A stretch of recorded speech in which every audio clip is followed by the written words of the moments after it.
più tra i farfalloni amoroso, notte e giorno di torno girano, delle belle turbando al riposo. 안녕하세요, 원장님. 안녕하세요. 네, 저번에 컨텐츠 제작하는 거 하고 오랜만에 네. 다시 뵙습니다. 어떻게 보면 저번이 이제 저희의 처음 시작이었을 텐데 많이 부담감 가지시지 않으셨나 많이 궁금했거든요. 어떠셨어요? 촬영 끝나고 나서? 부담감이 없다 그러면 거짓말이고요. 재미있는 경험이었고요. 그리고 조금 더 좋은 정보를 전달해야겠다는 약간 사명감? 이런 걸 좀 느낀 것 같아요. 아무래도 평상시에 하시던 일과 카메라 앞에서 하시던 모습을 보여준다는 게 아마 쉽지는 않으셨을 텐데 그래도 잘 마무리된 것 같아서 다행이라고 생각하고 이제 저번 편에 이어 이번에는 저희가 세안법이라는 주제를 가지고 컨텐츠를 이제 만들게 됐는데 이 세안법에 대한 부분 어떻게 보면은 뭐 가장 기초라고 할 수도 있다고 말씀을 주시긴 하셨는데 이제 그런 부분 한번 좀 집중적으로 한번 얘기를 나눠보도록 하겠습니다.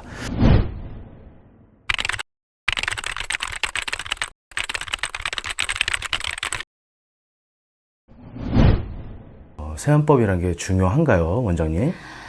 제가 생각했을 때 세안법이 사실은 가장 중요해요. 왜냐면은 뭐 샵에서 관리를 받는 거 물론 중요하거든요. 근데 내 피부잖아요. 내 피부는 내가 365일 케어를 해야 돼요. 그래서 집에서 홈케어 하시는 게 가장 중요하고요. 그 중에서 가장 중요한 게 오늘의 주제이기도 한데요. 세안법하고 기초 제품 바르는 법. 이게 가장 중요한 것 같아요. 피부에 직접적으로 자극이 가장 많이 가는 시간이기도 하고요. 잘못된 세안법이나 뭐 오래 세안을 한다던가 그러면은 피부 장벽이 다 무너져 버려요. 기초 제품 바르실 때도 사실은 살살살 바르시는 분들도 있는데 보면 팍팍팍 바르시는 분들도 있거든요. 세안도 마찬가지예요. 살살 하시는 분이 있는가 하면 정말 과도하게 세게 세안을 하시는 분들도 있으시거든요. 그러다 보면은 피부 자체가 예민해지실 수도 있고요. 나중에는 뭐 여드름이 나실 수도 있고 트러블이 나실 수도 있고 색소 침착까지 오실 수가 있으세요.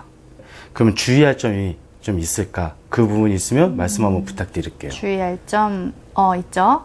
우선은 세게 문지르지 않는 거, 그 다음에 자극적인 제품 바르지 않는 거, 그리고 내 피부에 맞는 제품을 사용하는 게 좋은데요.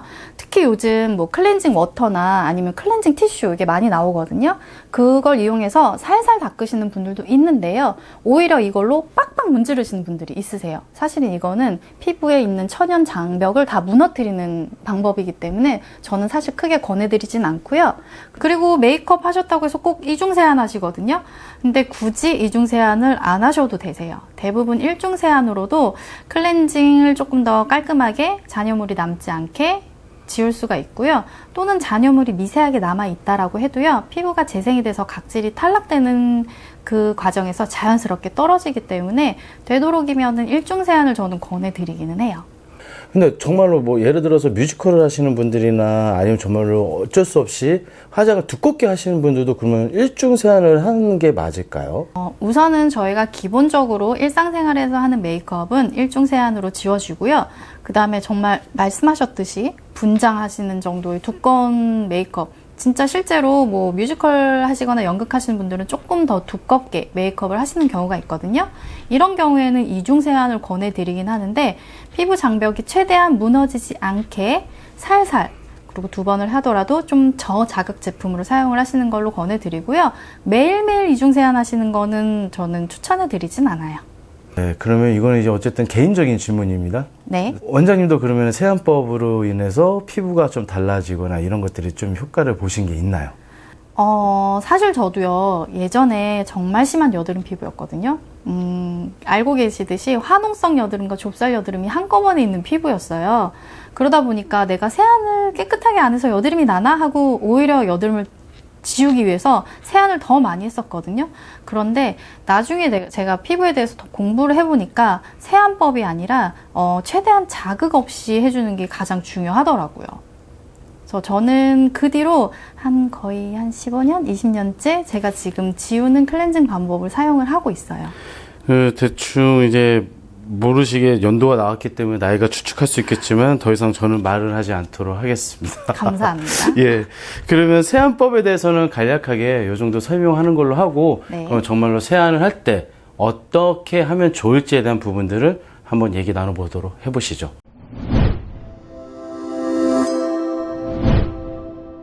건강한 피부를 위한 이제 바른 세안법을 좀 알아보려고 하는데요. 그러면 세안하기 전에 저희가 뭐 준비를 해야 됐거나 아니면 저희가 놓치면 안 되는 포인트가 있을까요? 세안을 하시기 전에 가장 중요한데 잘 깜빡하시는 분들이 있으시거든요. 우선 손 먼저 씻는 거예요. 손을 깨끗이 충분히 씻어야지 손에 있는 세균이 얼굴로 가는 거를 막아주는 역할을 하거든요. 그래서 손 씻기 가장 중요하시고요. 저희 왜 코로나 때 가장 중요하게 했던 게 뭐죠? 손 씻기잖아요. 그렇죠. 네. 손을 깨끗이 씻는데 깍지깍지, 손끝, 손등까지 깨끗하게 씻으신 다음에 그런 다음에 물을 얼굴에 충분히 묻혀주시고 하셔야지 폼클렌징이 얼굴에서 작용이 잘 되세요. 만약에 손을 씻지 않은 상태에서 바로 폼클렌징을 하신다 그러면 손에 있는 세정작용을 하는 거지 얼굴에 있는 세정작용을 하는 건 아니기 때문이에요. 그러면 저희가 항상 가져가는 난제가 하나 있어요. 여기서 갑자기 궁금해지는 건데 네. 우리 세안을 할 때는 뜨거운 물을 썼다가 찬물을 써야 된다.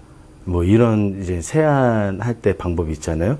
그렇게 하는 게 맞는 건지 원장님의 의견이 한번 궁금합니다. 예전에는요, 뜨거운 물로 먼저 모공을 열어주고, 그런 다음에 폼클렌징을 한 다음에 찬물로 모공을 닫아준다라고 하거든요. 근데 요거는 조금 잘못된 방법이에요. 오히려 뜨거운 물이 얼굴에 가면 자극이 많이 되거든요. 그래서 저는 피부 온도랑 비슷한 미지근한 물로 좀 사용을 하시는 게 좋고요. 내가 이렇게 얼굴에 좀 됐을 때 조금 비슷하거나 아니면 조금 시원한 그 정도의 물로 세안을 하시는 게 가장 좋으실 것 같아요. 그럼 이렇게 저희가 손을 먼저 씻고 그 다음에 미지근한 물을 준비를 했다 그러면은 이제 세안에 들어가야 되는 상황인 것 같은데 그러면 이때 이제 저희가 선택해야 되는 세안제는 뭐 따로 뭐 구분이 되어 있을까요? 아니면 뭐 통합적으로 쓰는 게 있을지 그 부분이 한번 궁금하긴 하거든요. 우선은 집에 세안제 없으신 분들 없으시거든요. 우선 있으신 거 쓰셨을 때 피부가 붉어진다던가 아니면은 뭐 자극이 있다던가 하신 거 없으시면 그냥 사용하시라고 말씀을 드리고요. 네, 나는 좀 세안제를 바꿔보고 싶다 하시면 피부 타입에 따라서 좀 바꾸시는 게 좋은데요. 건성이신 분들은 말 그대로 피부에 수분이 부족하시는 거예요. 그래서 보습 성분이 높은 제품을 사용하시는 게 좋고요. 되도록이면은 약산성 클렌징이거나 아니면 클렌징 밀크 이런 거 사용해 주셔도 괜찮고요. 지성인데 여드름이 있으신다. 근데 지성 피부는 유분이 많은 피부거든요. 여드름도 좀 유분이 있어요. 근데 여드름이 있으신데 민감하신 분들은 말고요. 지성인데 여드름이 있으신 분들은 피지 조절이 되는 제품을 사용을 하신다던가 아니면은 요즘 바하 성분 들어간 제품이 많거든요. 바하 성분 들어간 제품을 사용을 해주시는 게 피지 조절에 도움이 되기 때문에 좋으실 것 같고 그 다음에 민감성 피부. 민감성이신 피부들은 이제 어떤 자극에 의해서 좀 빨리 붉어지시는 거거든요. 이러신 분들은 무향 성분이라던가 아니면 진정 제품이 들어간 거 이런 걸 사용하시는 게 좋은데요. 저는 어떤 피부여도 그냥 약산성 클렌징을 쓰시는 거를 조금 추천해드리고 정말 피부가 두껍거나 지성이 심하신 분들은 바하 성분이 들어간 제품을 사용하시는 거를 권해드리기는 해요. 그러면은 이제는 그럼 어떻게 세안을 하면 좋을지를 좀 간략하게 설명 한번 부탁드릴게요, 원장님. 우선은 손을 씻으셨고 내 피부에 맞는 제품을 선택을 하셨다. 그러면 바로 클렌징 제품을 짜서 얼굴로 가시는 것보다는요. 손에서 충분히 거품을 내셔가지고 그 거품을 이용을 해서 사용하시는 게 좋으세요. 그래서 거품을 충분히 내신 다음에 거품으로 얼굴에 클렌징을 하시는데요. 얼굴에 물기가 없으면 클렌징이 안 되세요. 그래서 아까도 말씀드렸듯이 충분하게 물을 묻혀 놓으신 다음에 거품을 내셔서요. 거품으로 살살 하세요. 세게 하시는 거 말고 살살 하시고 문지르시지 마시고 특히 강하게 하시는 거는 저는 정말 하면 안 된다고 봐요. 폼클렌징을 사용을 하시면서 내 얼굴이 조금 작아졌으면 좋겠다 해가지고 폼클렌징으로 마사지 막 이렇게 문지르시는 분들 있으시거든요. 요거는 정말 하시면 안 되세요. 하시게 되면은 특히 뭐 여드름 피부이신 분들은 여드름이 조금 더 자극이 돼서 그 다음날 아침에 일어났을 때 화농성으로 바뀌신 경우가 많으셨을 거예요. 헹굼을 할 때 그냥 대충 닦으면 될까요? 아니요. 이제 폼클렌징 하셨잖아요. 그러면은 충분하게 헹굼을 해주셔야 되세요. 헹굼하실 때요. 어프 하시는 분들이 있는가 하면 어프하고 문지르시거든요. 이때는 이미 손에 물이 없거든요. 그래서 물을 얼굴에 끼얹어 주듯이 충분하게 하시고요. 저희가 메이크업을 정말 얼굴을 동그랗게 잘라서 요 안에만 메이크업을 하진 않아요. 그렇기 때문에 이 머리 사이사이 여기도 조금 클렌징을 해주시고요. 귀 앞쪽이라던가 아니면 턱, 목 부분까지 조금 클렌징을 하시고 충분히 거품을 내셔서 헹굼을 해주시는 게 좋고요.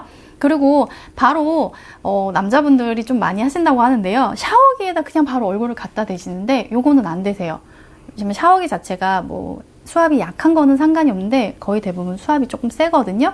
이것도 얼굴에 바로 갖다 대시면 물리적인 자극이 되시기 때문에 피부가 조금 더 예민해지던가 아니면은 피부 처짐도 많이 오실 수 있고 여드름 자극 이런 것도 많이 되실 수 있으세요. 그럼 닦을 때 그냥 대충 닦으면 될까요? 아니면 뭐 이것도 살살 닦아야 되는지 궁금하긴 하거든요. 우선은 세안하고 난 다음에 헹굼까지 정말 깨끗하게 해주셨다면 수건 사용하실 차례잖아요.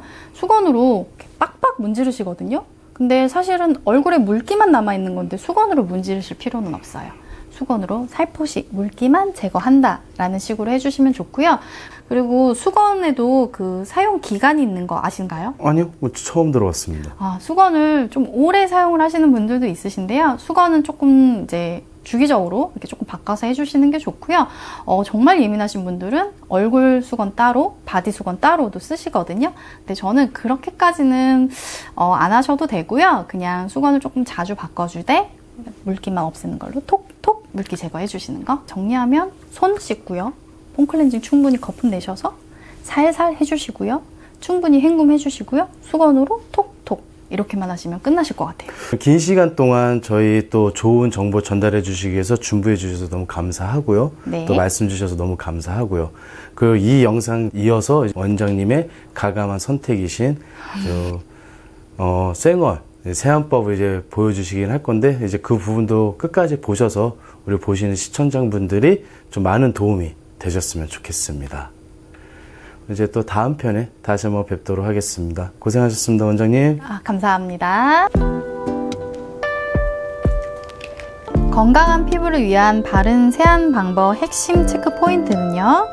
세안 전에 손을 먼저 깨끗하게 씻기, 피부 타입에 맞는 세안제 선택, 그 다음에 미지근한 물 사용, 충분한 거품과 부드러운 세안, 꼼꼼한 헹굼, 자극을 최소화한 마무리 이렇게 해주시면 좋으실 것 같아요.